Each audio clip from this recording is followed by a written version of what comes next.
La palabra para el día de hoy se encuentra en el Evangelio según Mateo,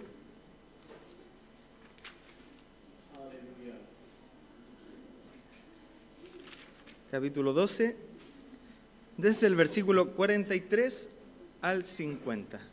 Le damos lectura en el nombre de nuestro Señor Jesucristo. Cuando el espíritu inmundo sale del hombre, anda por lugares secos, buscando reposo y no lo halla. Entonces dice: volveré a mi casa de donde salí, y cuando llega la halla desocupada, barrida y adornada. Entonces va y toma consigo otros 7 espíritus peores que él, y entrados moran allí, y el postrer estado de aquel hombre viene a ser peor que el primero. Así también acontecerá a esta mala generación.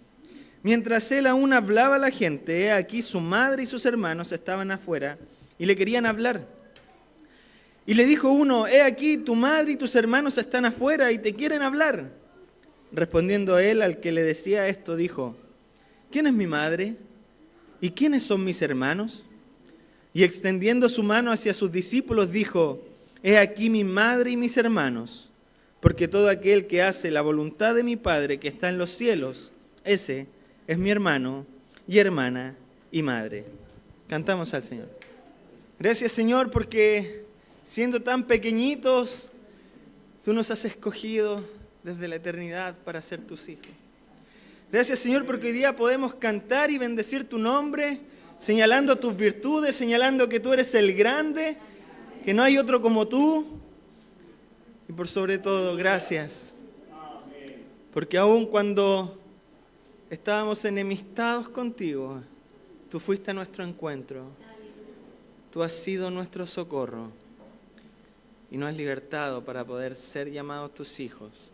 Gracias te damos, Señor, en esta hora, porque como pueblo tuyo podemos acercarnos confiadamente ante ti, a oír, a escuchar y a aprender sobre tus enseñanzas, sobre tu palabra. Permite que nuestros corazones, nuestras mentes se rindan a tus pies, de manera que el orgullo, el ego, nuestras pasiones desordenadas sean sacadas fuera y te pongamos a ti como el centro de nuestras vidas. Ayúdanos, Señor, porque necesitamos de ti, porque te necesitamos a ti en nuestros corazones. Ayúdanos, Señor, para poder retener tus enseñanzas, para poder ponerlas por obra y por sobre todo, para que aquello que aprendamos y a través de ello podamos glorificarte día a día, en nuestra vida familiar, en nuestra vida laboral, en nuestra vida comunitaria, podamos ir glorificando tu nombre y anunciando que hemos sido redimidos por uno que vino a nuestro encuentro y nos salvó y cambió nuestra forma de vivir. Gracias te damos, Señor, por tus misericordias. Y te pedimos en esta hora que tú seas ayudándonos a comprender tus enseñanzas, que seas ayudando a los preadolescentes en sus clases y también ayudando a los niños en los párvulos, de manera que esta iglesia pueda crecer integralmente en el conocimiento de tu palabra, desde los más pequeñitos hasta los más adultos. Sabemos, Señor, que no tenemos las capacidades. No tenemos las capacidades de profesores, no tenemos las capacidades de tal vez predicadores, ni tampoco de alumnos, pero tú eres quien hace la obra. Tú eres quien nos da la gracia. Por eso te pedimos, Señor, que tengas misericordia de nuestras vidas hoy, para que podamos aprender y retener tus enseñanzas. Y te pedimos todo esto, confiando en que eres un Padre que da lo bueno a sus hijos. Y qué mejor que crecer en ti, qué mejor que nuestras vidas se nutran de tus enseñanzas, de tu sabio consejo. Todo esto te lo pedimos en el nombre de tu Hijo, nuestro Salvador, Jesucristo. Amén. Le invito a que tomen asiento. Bien, como ya ha sido una constante, una tónica, continuamos en el estudio de la serie de Mateo, que ya nos lleva un año con nosotros esta serie, que recién vamos en el capítulo 12. Sin duda, un evangelio lleno de enseñanzas, lleno de de aprendizaje, tanto como congregación como equipos de liderazgo. Y continuamos en ella, terminando ya de alguna forma el capítulo 12, pero me gustaría comenzar antes de todo con una imagen bien sencilla. Imagínense una casa que estuvo abandonada por mucho tiempo, pero por mucho tiempo. Tenía polvo acumulado, había suciedad en todos los rincones, un desorden evidente, ni entren a esos baños, pero un día llega alguien y decide limpiarla. Dice, voy a limpiar esta casa, y empieza a barrer, empieza a ordenar, y las paredes quedan pintadas y los muebles debidamente ordenados en su lugar. Desde afuera, la casa se ve espectacular, lista como para un Airbnb. Desde adentro todo está en orden. Pero hay un detalle que en esta casa específica es un poco inquietante. Y es que nadie vive allí. Está en su lugar, ordenada, limpia, pero sin habitantes. No hay luz encendida, no hay voces, no hay música, no hay vida. Y por eso es que hemos llamado a este sermón, la casa está limpia. ¿Y ahora qué? Esa imagen, una casa limpia pero vacía, es la imagen que Jesús pone delante de nosotros en Mateo 12, a lo largo del capítulo. Y no lo usa para hablarnos de casa, sino que la usa para hablarnos del corazón humano. Y especialmente de un corazón muy específico, que es el corazón religioso. Entonces el día de hoy la invitación, producto de la lectura, es a preguntarnos, ¿qué tipo de relación tenemos realmente con Cristo? La pregunta no es cuánto decimos creer, tampoco cuántos años llevamos en la iglesia, ni tampoco cuántas cosas hemos dejado atrás, sino que la pregunta medular del día de hoy es, ¿quién gobierna nuestro corazón? ¿Quién habita nuestro corazón? Mateo 12 nos muestra un pueblo profundamente religioso desde el primer versículo. Un pueblo que conoce la ley, un pueblo que habla de Dios, un pueblo que incluso se arrepiente de ciertos pecados. Y sin embargo, como lo veíamos la semana pasada, un pueblo que rechaza al Hijo de Dios cuando lo tiene delante. Jesús ya ha sanado, ha liberado, ha enseñado con autoridad, ha demostrado que el reino de Dios ha llegado. Pero aún así, los líderes religiosos no creen. Y no porque les falte evidencia, sino porque su corazón no pertenece a Dios. Y entonces Jesús hace algo profundamente pastoral. No solo los confronta, sino que explica cómo puede existir una vida religiosa sin vida espiritual y cuál es la vida que sí corresponde a un verdadero cristiano. Jesús, luego de esta comparativa que realiza en los versículos anteriores de nuestra lectura de Nínive y la reina Esther con Jonás y Salomón, comienza a hablar de un espíritu inmundo que sale de una persona, un cambio brusco y bien raro. Pero podríamos decir que Jesús lo que está haciendo aquí es utilizar una analogía o algo similar a una parábola. Y habla de que este inmundo sale de esta persona y la casa queda libre. La suciedad se va, el mal visible desaparece. Y eso suena bien, suena incluso a una victoria espiritual. El corazón de aquel hombre está limpio, está ordenado. Ya no habitan en él aquellos espíritus inmundos o aquel espíritu inmundo. Y resulta llamativo que Jesús utilice una imagen súper cotidiana, una casa. ¿Quién no ha visto una casa desordenada y después una casa limpia?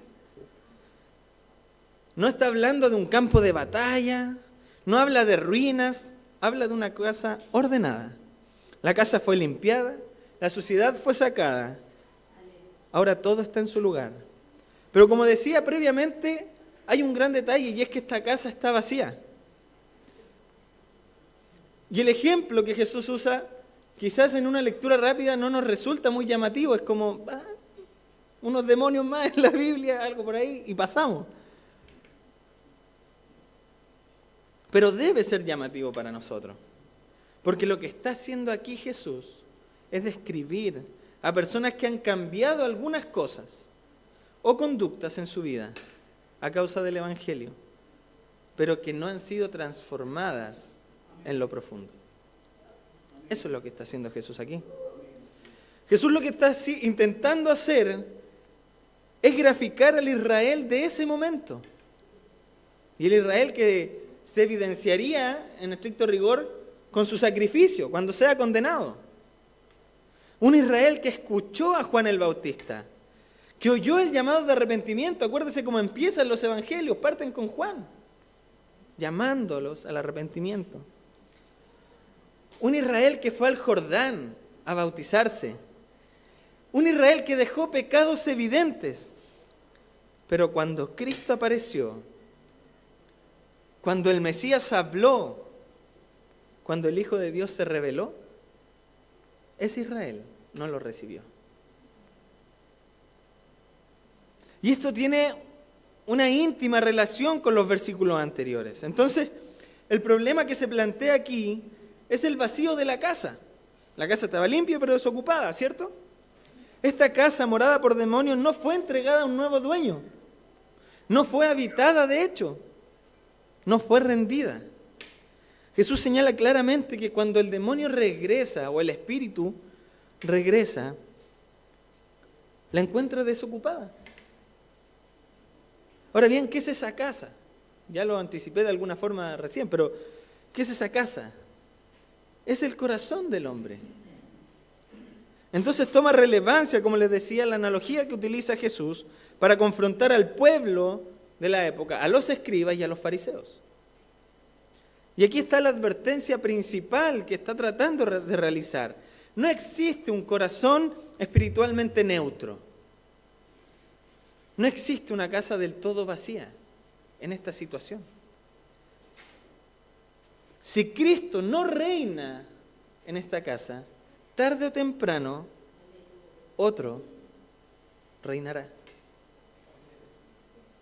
El arrepentimiento externo que vimos en los primeros capítulos de Mateo del pueblo de Israel mantuvo limpia la casa, pero la realidad es que jamás fue habitada por Cristo. Pero ojo que no solo termina ahí, sino que Jesús nos señala que la condición final o posterior es peor que la primera. Y muestra que ya no es un demonio solamente o un espíritu quien vuelve a habitarla, sino otros 7 espíritus más malvados que el anterior. O sea que su condición inicial era mala, pero la condición final era terrible, era peor. De alguna forma, vemos desde los primeros versículos que el pueblo de Israel pasó del legalismo, la condición inicial que se nos evidencia en los primeros versículos del capítulo 12, a un rechazo consciente del Mesías. O sea, eran legalistas, perfecto, eso es malo, pero rechazar al Mesías es mucho peor. ¿Notan los contrastes de lo que Jesús está tratando de decir? Y aquí se conecta directamente con los versículos anteriores del capítulo. Nínive creyó con alguien que tenía menor autoridad que Jesús y menos luz. La reina del sur reconoció la sabiduría de uno inferior que el Mesías. Y aun cuando Israel tenía la revelación plena del Cristo, lo rechazó. Ese es el contraste del pasaje del día de hoy. Ahora eso ocurrió con los israelitas de esa época. Yo creo que usted piensa, oye, ¿cómo pudieron ser así con semejante evidencia enfrente? ¿Cómo cayeron en ese error, cierto? ¿O no? ¿Sí? Pero ¿qué ocurre con nosotros al 2026? Hermanos, hermanas, para decir las dos. ¿Nuestro cristianismo se define por lo que dejamos de hacer? ¿Nos conformamos solo con una vida ordenada externamente?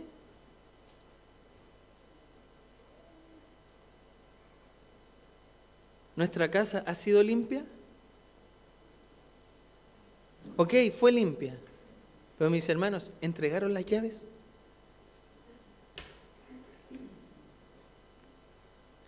Hay personas que pueden decir, no, es que yo antes vivía terrible y ahora vivo mejor. La pregunta no es cómo vivíamos antes. ¿Es evidencia de algo? Sí.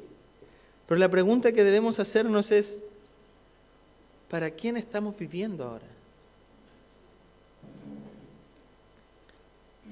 Israel era una casa barrida. Los fariseos eran expertos en orden externo, pero sus corazones no estaban habitados por Dios. Y por eso Jesús los confronta con Nínive.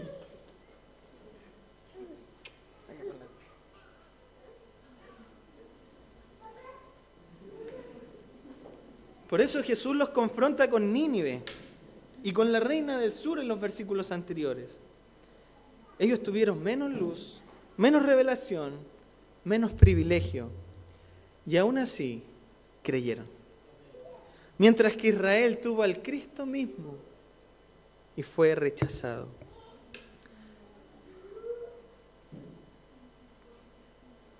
Ahora la pregunta es, ¿cuánto pesa esta terrible situación sobre nuestras mentes y hombros?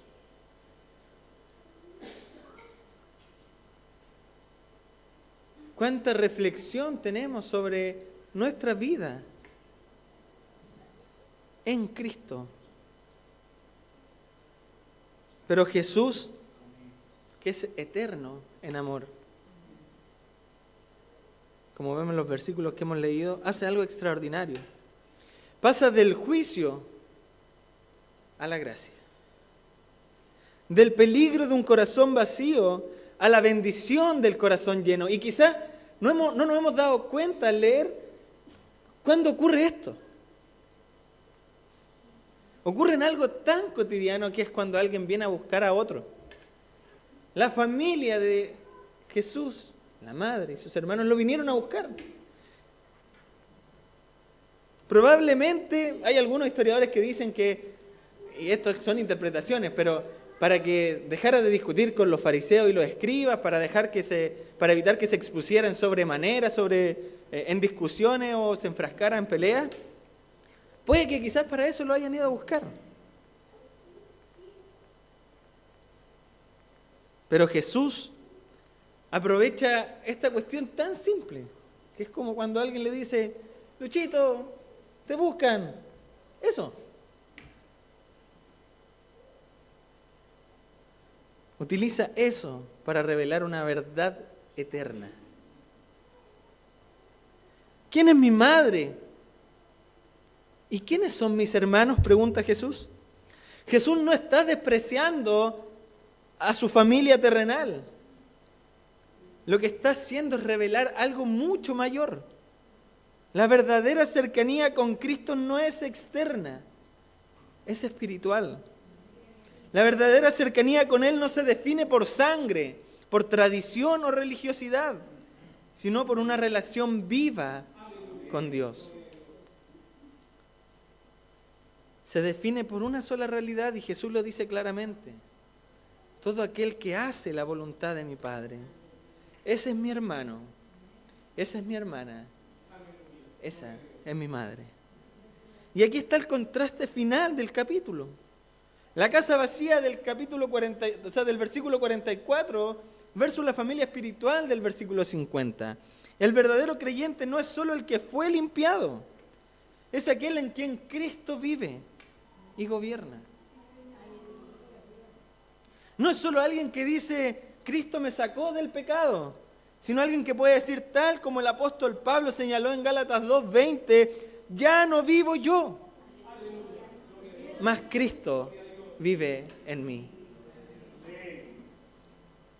Mis hermanos, probablemente a lo largo de nuestras vidas hemos luchado con esta idea de ser el cristiano perfecto.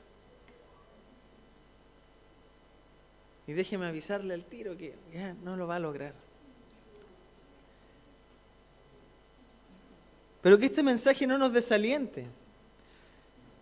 Porque es muy probable que no encontremos la perfección en nuestras vidas. De hecho, es todo lo contrario. Lo más probable es que encontremos una vida llena de imperfecciones, de errores. Pero cuando Cristo gobierna el corazón del hombre, encontramos dirección. Y esa dirección no es de cualquiera, es del buen pastor, de nuestro buen pastor. Tal vez no encontremos la impecabilidad, pero mis hermanos, sí vamos a vivir en un intento permanente de obediencia, no por miedo, sino que nacido del amor y de la gratitud que tenemos de nuestro Salvador. Entonces la pregunta que debemos hacernos naturalmente es, ¿qué pasa con nuestra casita? En primer lugar, ¿está limpia y ordenada? Pero aún más importante y en segundo lugar, ¿quién la está habitando? ¿Quién está habitando nuestros hogares? ¿Quién está habitando nuestros corazones?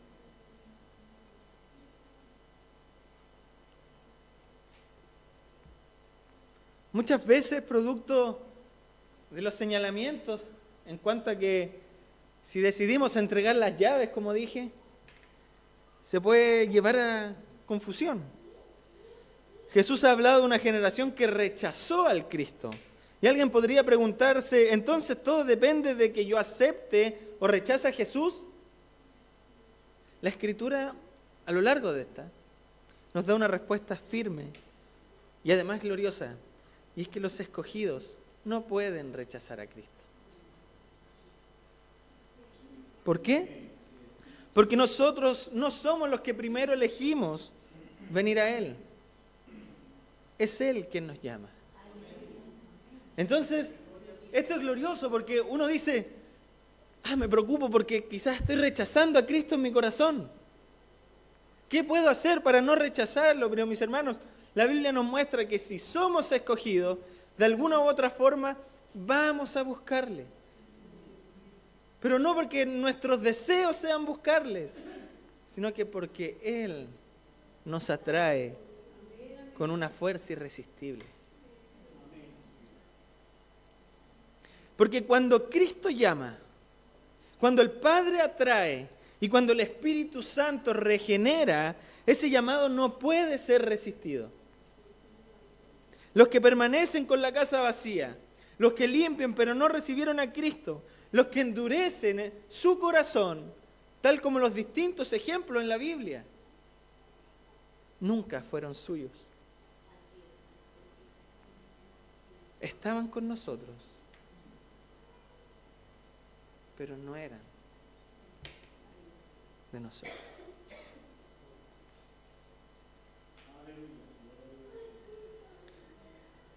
Pero los que son llamados eficazmente, no solo oyen, no solo se ordenan, sino que vienen a Cristo y permanecen en Él. De manera que esta es la razón de que Jesús haya podido decir con tal autoridad, estos son mi madre y mis hermanos, apuntando a sus discípulos. Entonces, el texto de hoy no nos llama a dudar de nuestra salvación. Todo por el contrario. Nos llama a examinar nuestra fe.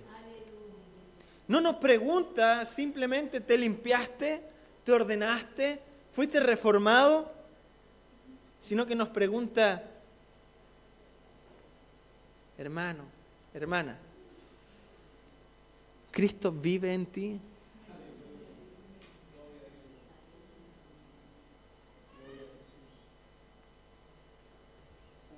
Porque ahí, donde Cristo habita, no hay vacío. Donde Cristo habita, mis hermanos, no hay abandono.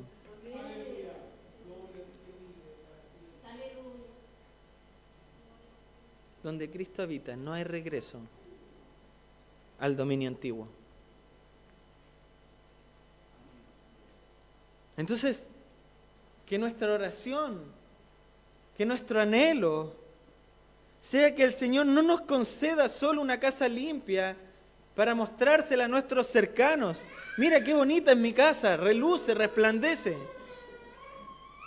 Sino que nos pueda conceder un corazón habitado, pero habitado por Él. No es solo religión, sino que es adopción. No son solo cambios externos, sino vida nueva en Cristo. De manera que podamos oír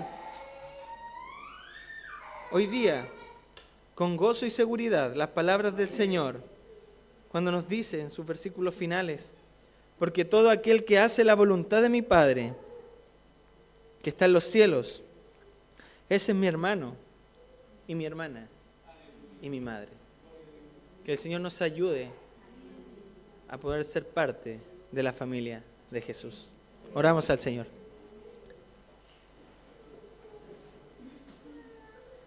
Señor,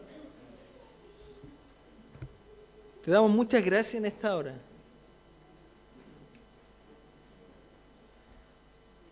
Gracias, Señor, porque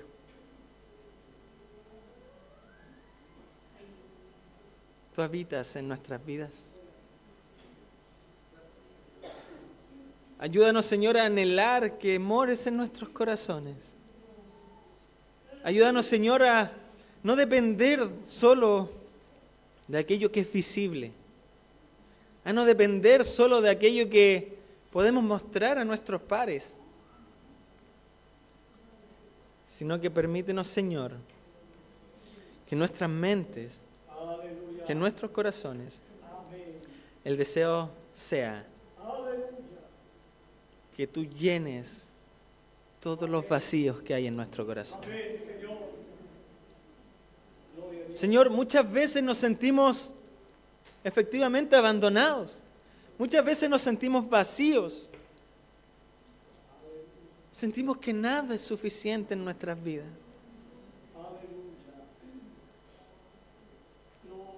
Señor, muchas veces sentimos que